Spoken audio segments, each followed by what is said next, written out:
Change is going to happen at work. It's just going to happen where we will have to work with others that we have never worked with before. Now, this could be as simple or as small as a reorg. I say simple and small as like that's ever a thing with reorgs. Could be a new boss, or it could be something at a huge scale like mergers and acquisitions. But at the root of it all, there are commonalities across the board in how we show up, engage, prepare, and prioritize. Changes like these can be extremely damaging to employee morale and the cultures of all groups affected if we do it incorrectly. As quoted by Harvard Business Review, 70 to 80% of mergers and acquisitions fail. Most of the reasons why they fail is around integrating the two parties involved and how they go about doing it. But that's where us as leaders are truly tested. My guest today has been through a few mergers, and not all successful. She's got a lot of lessons learned. And now she helps executives do better and be better with changes like these. And she's going to give us some insight today. Hold on.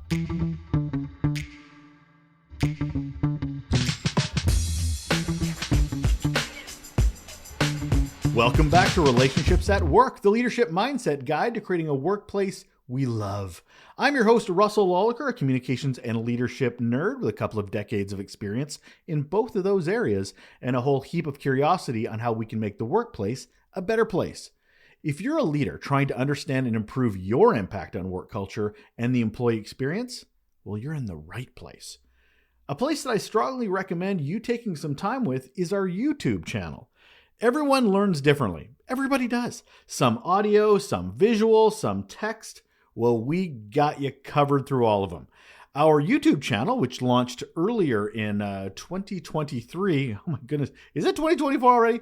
It includes not only conversations with some of your favorite and brilliant guests from the show, from the world of leadership, workplace culture, and employee experience, but also some quick bites as I've started adding YouTube shorts as well. Those are YouTube's version of TikToks, just really quick little great takeaways. And there are some huge takeaways that I'm extremely excited to share from our latest guest. She's been through a few mergers and acquisitions, and she's seen it just not work. And as I was talking to her through her advice and experience, I couldn't help but be excited to share how relevant this is for any leader having to navigate through any level of change. Reorgs definitely came to mind. Staff can feel so helpless, undervalued, and minimized through a process like this.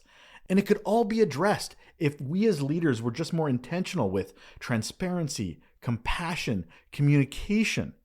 We need to be leaders. We need to help leaders be that for our teams and for the health of our organization. Whether, like I said, it's a reorg or something as big as a merger or acquisition of two companies coming together. Jennifer has been through it, and she knows how to do it better for everyone's mental health and the health of our organizations. Over to her.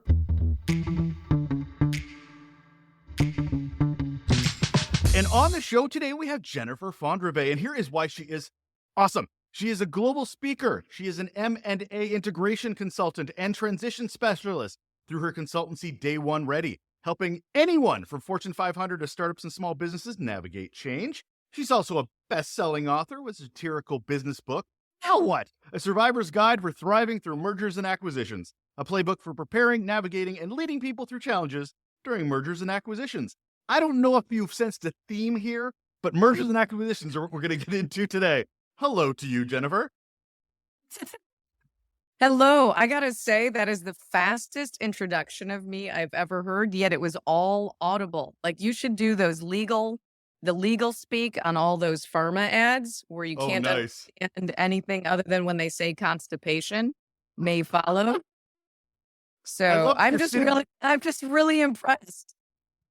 I love that you're giving me dreams to aspire to. Thank you for that, Jennifer. I appreciate it. Me too. So let's get right into it, Jennifer, with the first question I ask all of my guests, which is, what's your best or worst employee experience? Well, the irony of that question is my worst employee experience immediately followed my best employee experience. So I'll start with the best. I worked Well, I'll back up one sec, but for those listening, don't worry, I'm not going to tell you my life story. I went to Thunderbird Graduate School, an international business school, because I wanted to be ambassador to France. This was my life's goal. I went into advertising instead. So my dad just thinks I'm taking a circuitous path to ambassadorship. In that time of advertising, I then moved into marketing and I joined a company called Navtech, and I moved abroad to Paris, France to be the global B2B marketing director for navigation technologies, Navtech, which is digital maps. So now everybody who has a phone and uses a map, they're ubiquitous, right? But try and think back for anybody who can, what you did before you had that map on your phone. Now they're everywhere, and it was an exciting time to be a part of that company. I'm half French. I was able to use my French, but also just doing the go-to-market strategies for that. It was an amazing employee experience. I worked with really sharp and smart people who made me just be better every day, and I had a super team. And then living in Paris, France. That was followed by an acquisition. Nokia acquired us. And for about, I don't know, 18 months, it was okay. I think largely, I know looking back, it's because they, they didn't know what to do with us. Well, that's not fair. Actually, they essentially just had acquired Navtech because they wanted to maintain the price on our digital maps.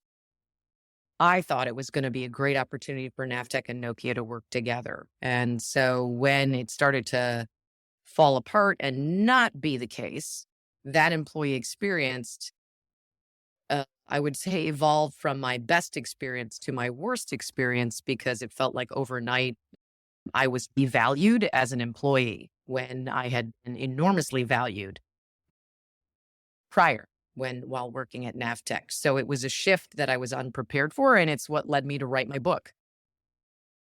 So, out of curiosity, just to dig into that a little bit more, what was, and of course, we're not here to throw specifics under the bus, but is there any examples that you would give, like, this is what it felt like to be valued versus the juxtaposition of that? Yeah, and you make a fair point. So this is, and I intentionally, even in my book, right? This is not about Nokia specifically and Navtech. I'm just talking about my journey and that experience. But 70-90% of M&A fail. There's a pattern. There's consistently things that happen. So it wasn't specific to Nokia. It is what happens predominantly in multi-billion-dollar acquisitions. And the challenge that I see and what I wrote about is we were a B2B company. We were very good. Navtech sold maps to enterprise. So think FedEx and UPS. We sold it to governments. We sold it to phone companies and telecommunications, right? Nokia, Samsung. We sold it to automotive companies. So all of that was a big part of the role that I played, helping my sales people sell to their clients. But we were acquired by a B2C company that was just, their energy, their entire focus was selling to consumers. And so they didn't get our B2B approach. And we kept trying. We spent a lot of time trying to help them understand how we sold into our customers and why, and the importance of our events, the trade shows, et cetera. So it's the traditional pain point that has been written about even before I wrote about it is culture clashes, right? The difference in culture and how not paying attention to that up front, how that can undermine the success of your integration. So let's take a step back for just a moment from a groundwork perspective. I've always found it's really, really helpful on this show and talking to people like yourself to define what we're even talking about before we get into more of the conversation. So when we say M&N, when we say mergers and acquisitions, what are we actually talking about? So, and I'm glad you started there because I have had people say, I'm sorry, did you say S&M? And I said, no, M&A. Different show, Because different podcast. you do wonder, what are all these acronyms? So mergers and acquisitions, and really, frankly, I'll be upfront. It's even if a company says we're merging with another, it's still an acquisition. There's always a dominant player. So mergers and acquisitions um, have been around since literally the late 1800s. I talk about this in my book as well. So it's not a new phenomenon. And essentially, it is the act of one company acquiring or being acquired by another company. And again, anybody who works in M&A also knows that even when you do a merger, there's still going to be a dominant player. And that's just that, it's just the nature of business. And so with a merger and acquisition, you've seen a significant uptick, particularly in the last several decades, where you've got more companies, both multi-billion-dollar deals happening, but also middle market companies. The pandemic forced a lot of companies into duress. And so they either had to partner with, merge with, or be acquired by other companies or acquire other companies to be able to be competitive in the market. So what are the impacts? You've talked about alignment being a big one. When you've got one organization that's B2C, the other one's B2B, that's a pretty big differing of alignment. So I'm curious at it from a culture, which you've already touched on, is what does this actually look like that is the obvious and maybe less so obvious impacts by having two organizations come together like this? Well, and actually on your theme of let's make sure we explain everything. So B2B, business to business, that's what Nokia was, right? Right. We were working with other clients who then had a consumer end user. So we provided maps to all those entities I mentioned before, the different industries, enterprise, communications, automotive. And then B2C, which Nokia was direct consumer, business to consumer. And so philosophically, it's a different orientation, right? Because we were, as Navtech, our role was to help make our partners more competitive with their end user, whereas Nokia was going straight to a consumer. And so it's a different orientation. So first and foremost, I'd say that mindset shift is different, right? Nokia didn't necessarily have a middle person. They were direct to the consumer. And so they thought a lot of our creative, our processes, seemed to be too slow or ineffective when it was actually our marketing that helped a lot of our B2B partners be better. For instance, we worked with automotive and showed them the value of having map data that worked well in people's navigation systems in their car, right? How that would make them even more happy with the car overall. So a BMW or a Ford, for instance, having an automotive or having a navigation experience where people said, wow, this was great. All I had to do was plug in an address and I went from A to B. It made people think positively of the car. But that takes time, right? It takes research, it takes partnership, it takes all of that. And so while it can be longer and more complicated, it still can be quite effective. But that can be foreign to a company where their focus is B2C. So that's just one, you know, example of how culture can clash and it takes time. That's what I talk about in my consulting, as well as the book that I wrote, is how to really understand the cultures of the two companies, but as you're getting into the deal mechanics, because that'll be critical in that post deal integration. So that leads me to the obvious next question is how do you do that? What does and you said there's that dominant organization. There's always one that's kind of in the pole position more than the other. What should they be doing? And before I ask maybe what the acquired organization maybe needs to do as well to better have this merger or acquisition happen. Well, there's a couple of things. The traditional model is the one I experience. And so I'm going to talk about the traditional model that I see and where I see that go wrong, and then what I do to address the challenges I saw. I think unfortunately too often it's approached from an efficiency standpoint, right? How do we integrate efficiently? It's just project management, right? People fit in boxes. What level are they? You do this, you do this. Okay, here's redundancy. Okay, we're going to get rid of these people. And I'm being I'm overgeneralizing, but that is often the approach. It's templatized, if you will. The downside of that approach is people don't fit into boxes neatly. Oftentimes, at least every work experience I've had, and I know I'm not the exception, people are more than their job description. They aren't the box that they tend to fit in, right? They will have a skill set that goes beyond just their job description. So if you're looking just for pure redundancies and you get rid of a department, you can lose people who are the glue for teams who are influencers across a company simply because you said, oh, we don't need that department. We don't need software developers because now we've got two groups of software developers. So I say that in the experience that I had, more often it was project management, it was templatized, and it was just all about efficiencies and redundancies. What I try and do is, one, shift people's mindset, help them understand that people are not boxes, that they bring more to that employee experience and teamwork than just the job description that they have.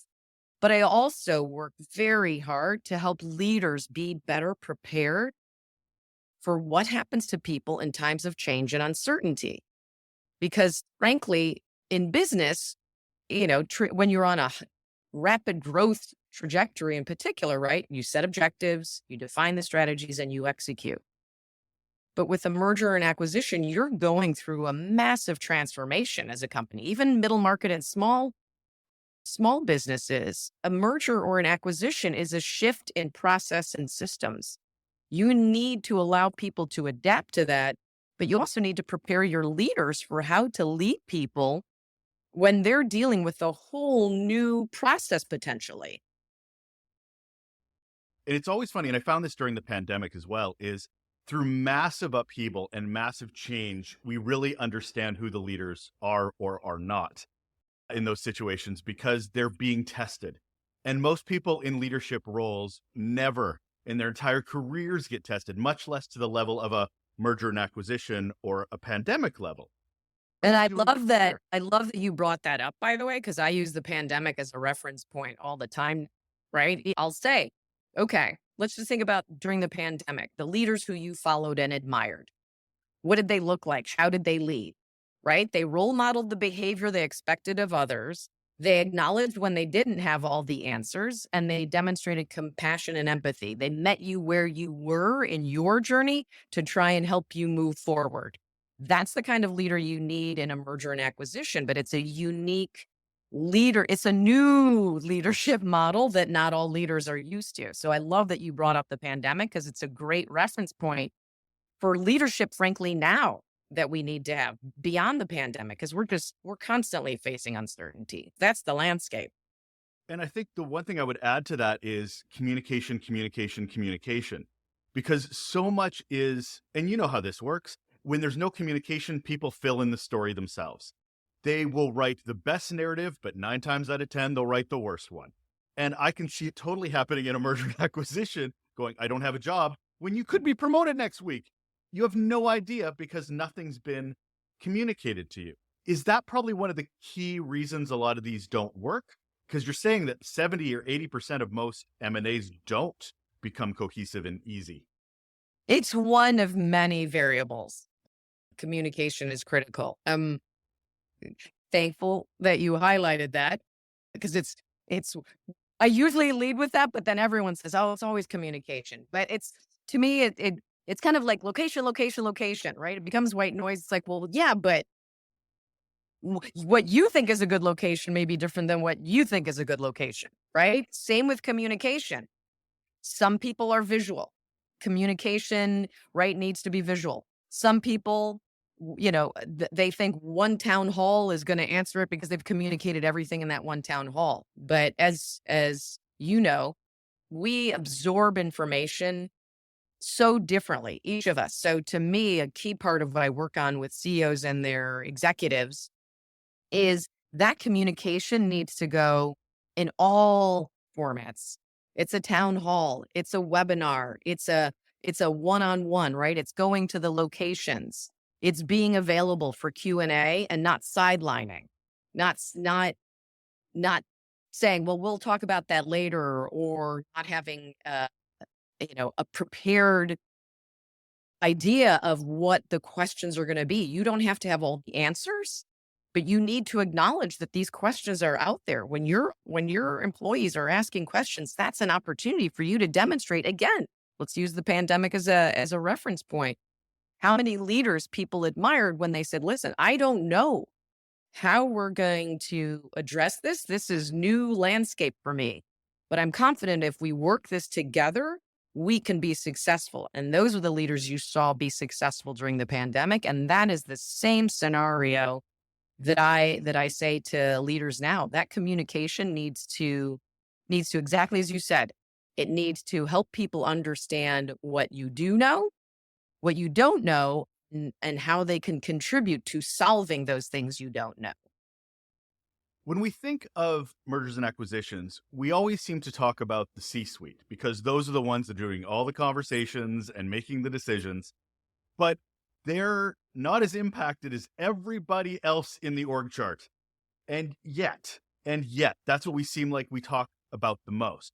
So how do we get leaders, and I don't equal executive to leader because it doesn't mean it's not the same thing, but let's talk about that leadership buy-in because they're the ones that are going to have to sell it to their employees. They're the ones that are actually going to have to go into the trenches and have those connections and relationships, not that CEO who has somebody else write their email and it goes out to everybody. So how do you get them on board? What is the connective tissue throughout the organization to get this easier? Well, and it's funny. I feel like you've either read my book and all my articles or read my mind because a key the one of the first articles that I did after coming out with my book was exactly about that in Harvard Business Review. It was about the us versus them mentality that can happen. It's not just our company versus their company. It's executives versus frontline leaders. Because your frontline leaders, they're the people who aren't in the room when the deal is made, but they're the ones burdened with the execution. And they're critical to your success. And so a significant part of the work that I do is to try and get those frontline leaders involved sooner where I can, particularly with, you know, forward thinking executives to bring in frontline leaders during that due diligence for them to have line of sight on not only the vision for the merger or the acquisition, but the role that they can play and influencing the strategy post, once the deal is announced. That just helps accelerate not only the execution, but the buy-in. Because exactly as you said, these are the people who are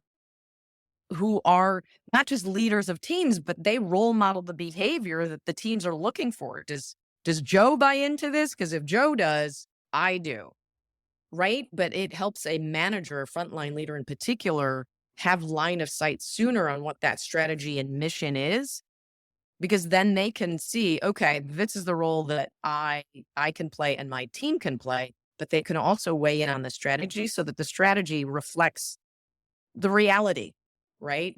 Too often in deals that I've seen that don't succeed, it's because the strategy is at a 30,000-foot level and doesn't reflect the budget, the resources, and the time that's required in order for this to be successful in the time frame that a company thinks. And so the sooner you bring those frontline leaders into the fold, the greater chance for a realistic strategy and buy-in from teams. But doesn't that just reinforce the fact that if you're trying to fix leadership and communication relationships when you're going through a merger, that you have already kind of set yourself up to fail by the time you get to that point? Because if leaders are good, if executives are good, they already have these communication streams in place. They already have the relationships. This should be not a surprise to them by the time it actually happens.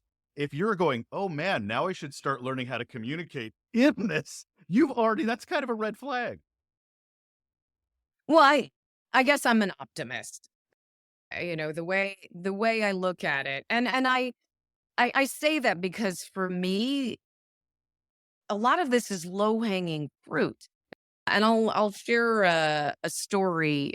It's one that I just think really captures what we mean when we say how critical communication is. So, a woman who I interviewed for my book, she was a customer marketing manager, and her boss, after an acquisition, said, "Listen, I don't know if our team's going to be valued like we were before. I think we're valuable, right?" So they did research on automotive, but they had been acquired by a telecommunications company. And so his advice to the whole team was, don't fixate on your title. You need to show quickly your skills and expertise and how that can help the company move forward. Demonstrate the value that you bring. Don't stay tied to what you did before, but demonstrate your skill set and look for every opportunity to do that. And she said that was invaluable to her because he didn't sugarcoat the situation. And so they did. They focused on showing how quickly they understand an industry and can draw conclusions that could help the company get smarter in a particular market segment. And for her and the entire team was kept and retained because they demonstrated that. So for me, it's a great example of authentic communication that doesn't break confidentiality. He was very open and transparent, said, I don't know, right? And you can use that information as you will, but let's try and solve this together and let's demonstrate how this team operates and what makes us so good. Where is HR in all this? Well, the unfortunate part is that HR typically doesn't have a seat at the table during those deal discussions, and they're brought in at the 11th hour, essentially to highlight, okay, here are all the issues that we're going to have, right? One of I think what's been lovely about the work that I do now, because my past life as a marketing executive, I've had so many HR people who I worked with in my past life go, I knew you were a closet HR person because, part of my role is to elevate the importance of your HR partners, right? Don't just look at them as compensation, benefits, and payroll, but how can their expertise contribute to how we think about this deal strategy? I think there's just an assumption, and I have HR leaders who say they equally need to demonstrate the role that they can play, the value that they can bring. So it goes both ways. But for me, the importance, where I see CEOs recognizing the importance of having their HR leaders involved in the discussions early, helps them anticipate where they're going to have pain points, particularly as it relates to culture, those higher level things like culture, onboarding. It's not just, again, as I said, it's not just the compensation, payroll, and benefits. Those are extremely important. And particularly from a legal standpoint, you want to make sure that those are all addressed. But there are bigger, higher level things like culture, mission, vision, what drove the merger acquisition and why. An HR partner, a good HR partner, can help you think that through as a leadership team. You mentioned culture, and I find that always a really important topic because we say culture when there's no such thing as culture, but maybe 7,000 subcultures within an organization.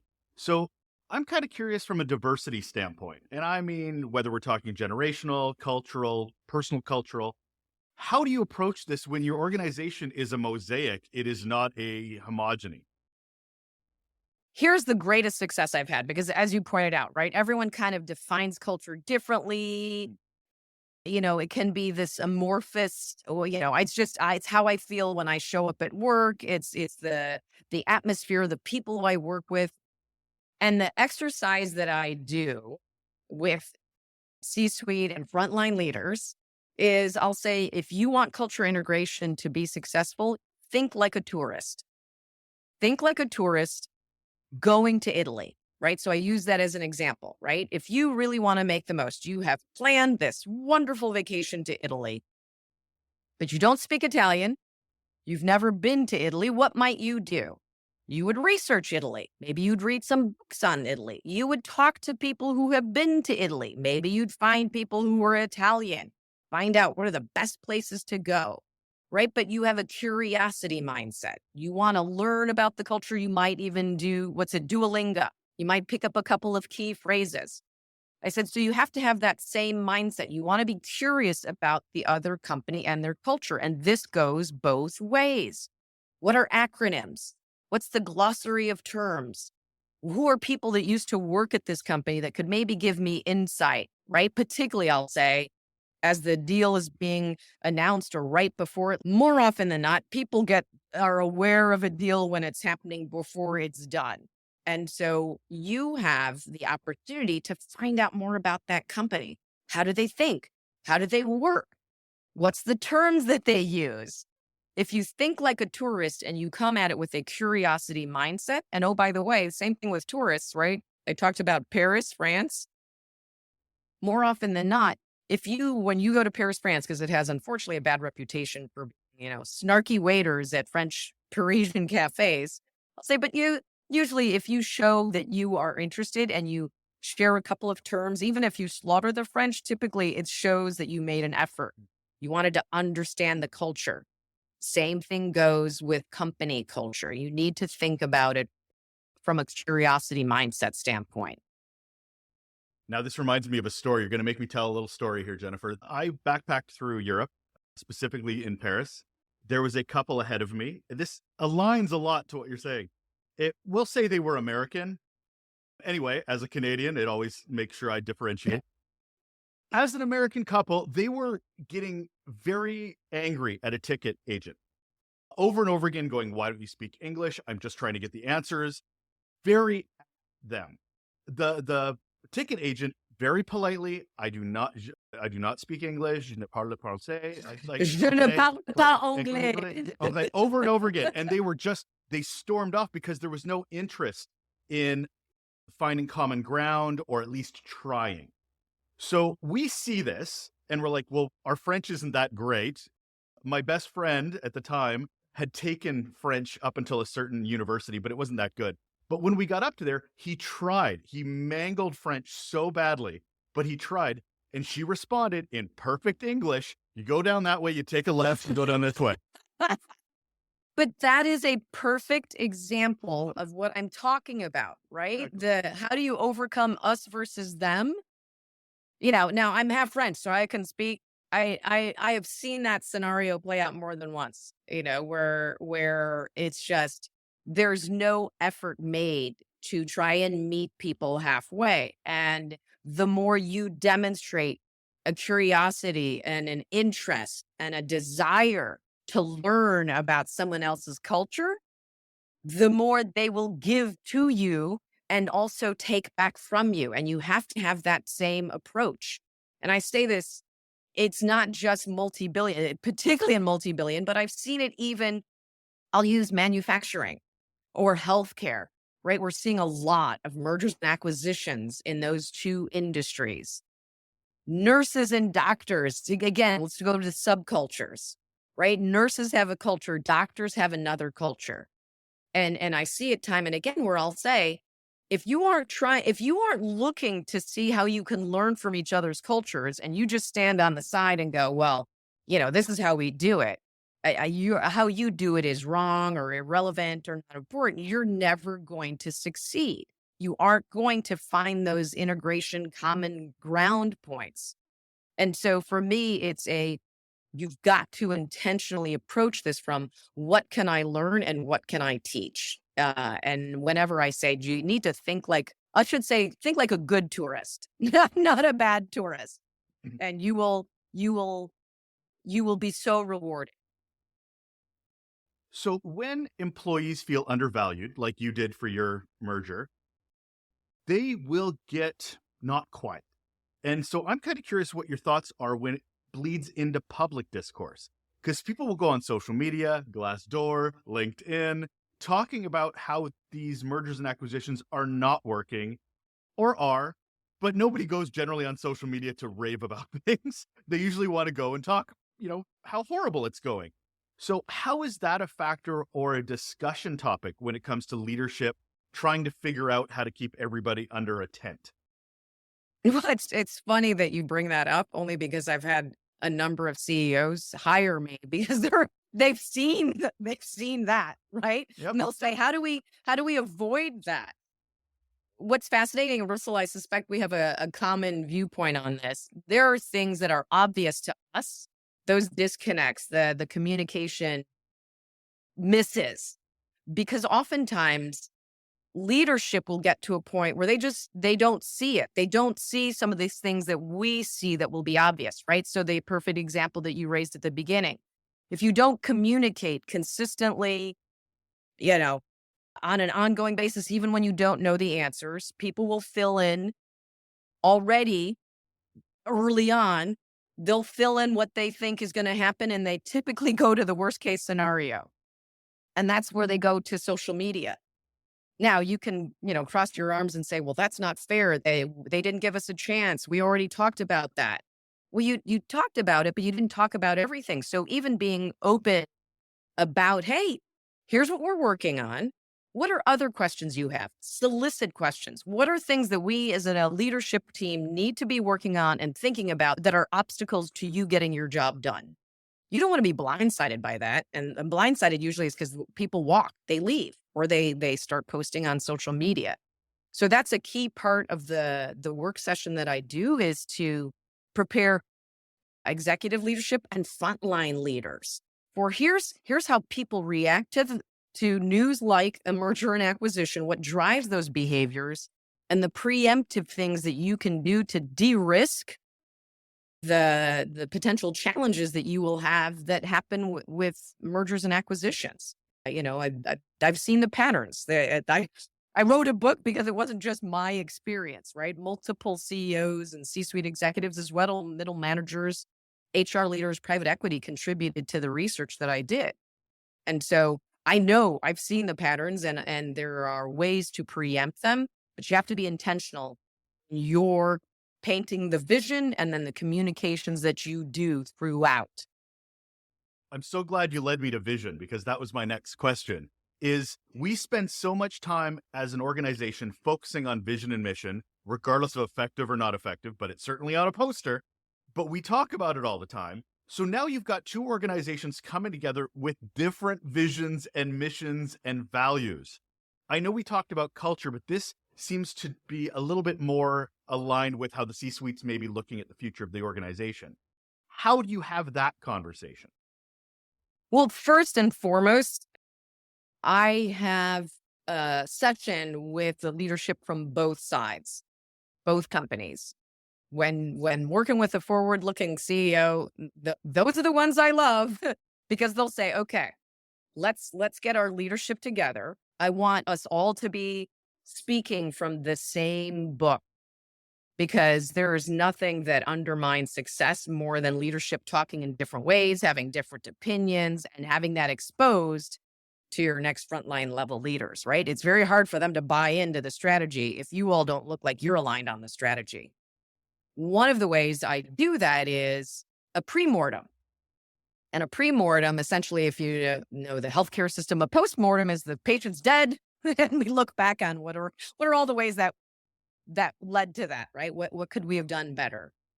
Pre-mortem in a business context is let's scenario plan. Let's act as though, okay, there are things that could go wrong about this merger acquisition. What will those be?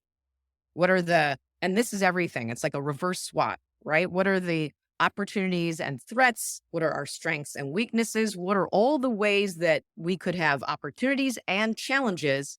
And let's talk that out. And what I find fascinating is those conversations help leadership to see how each person thinks about the challenge or opportunity and how they might address it.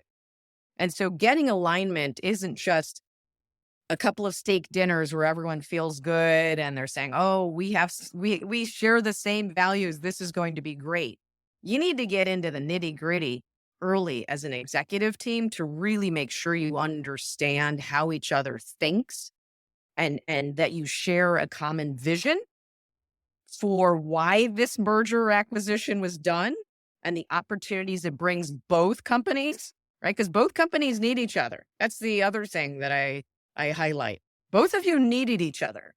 One may be acquiring another, but you're acquiring this other company because you couldn't do that on your own. And this accelerates your ability to do that. And so, let's be humble in coming together.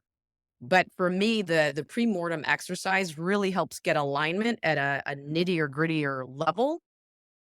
It doesn't mean you have to solution for everything, but even just understanding how people think about what the challenges and opportunities that might arise, having that dialogue helps you be better prepared and on the same page when executives are going out and talking to the organization. I love the idea of speaking from the same or singing from the same songbook. It leads me back to the importance of definitions, because one organization might define leadership differently than another organization might. So you need to be able to understand what each of them are so you can come to a common language as much as Yes. anything else. So yeah, I love that. And that's one of the things I do with frontline leaders in particular is how can we co-create some new best practices? And low hanging fruit is, and it's always a funny exercise, is when they share their acronyms with each other and then they find out, oh my gosh, this is the same thing. We just describe it differently. Right. So I'll say, okay, let's talk through what's a way to help, create a glossary so that people understand a widget here is a widget here, and you just describe it differently. But the more you find common ground, language is a great place. Again, I'll go back to my tourist thing, right? What's one of the things that you always say? What's a swear word in French, right? What are the words? What are the swear words? Or, oh, you say orange, we say orange, it's just the accent. So there are ways to find common ground. So look for those early wins when working together as teams, because then it just makes it so much easier to co-create best practices like go to market, the bigger, heavier lift. Curiosity is so important. So I want to wrap up before we get into the last question. What does success look like for this, Jennifer? Like, what is successful a merger and acquisition when it comes to a culture coming together? For me, I think the best way to answer that is the answer I give to CEOs when they say, okay, what's the one thing I need to think about or do as a CEO as I approach this merger or acquisition? And I always say, come to the union, come to this partnership with respect for the other side. When both partners, both leads of companies and executives of other companies come to that partnership with respect for the other side, it brings out the best in both companies. Think about the partnerships or marriages that you've seen that you really admire. Love is a foundation for sure, but more than anything, consistently, and I've had surveys, every audience I've ever asked this question of, it's respect. You see that each side respects the other. They can complement. They could be polar opposites, but when they show respect, you can see it's a solid partnership. And that's what you're striving for in a merger and acquisition is a solid partnership, that you value what that other company brings to this new strategy. And when you set that tone from the top, it allows people to see and feel valued for what they contribute. I love how that brought us full circle to the beginning of your own experience of an M&A and not feeling valued. I've always felt the biggest way to retain employees is connecting the work they do to the value that it provides. And this feels like on a meta level, like on such a big level, Yes, but still it has that granular importance. So thank you so much for that.